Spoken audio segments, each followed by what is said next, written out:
বা কি কৰি আছা? ভাত বাঢ়ি আছো ৰ আজি 7 বিহু নহয় পৰম্পৰা মতে আজি শাক খাবা লাগে 7 বিহুৰ দিনা সেইকাৰণে মই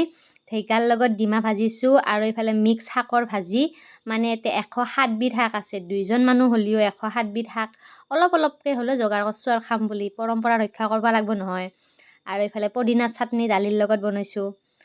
আৰু ইফালে আজি যেহেতু কঁঠালৰ মুচি খাবা লাগে কিন্তু আজি কঁঠালৰ মুচি ৰান্ধাৰ কাৰণে সময় নহল যেহেতু দোকানত থাকো এইফালে ধুনীয়াকৈ চালাড ললো বিলাহীৰ লগত আৰু এক টুকুৰা হেৰি দিছো টেঙা দিছো কঁঠালৰ মুচি যেহেতু ৰান্ধা নহল সেইকাৰণে কঁঠালৰ মুচিৰ আচাৰ অলপ কৰি থৈ দিয়া আছিল এই কঁঠালৰ মুচিৰ আচাৰে দিয়ে পৰম্পৰাটো ৰক্ষা কৰাৰ যেনকে হলিও আৰু দালি বনাইছো আৰু ভাত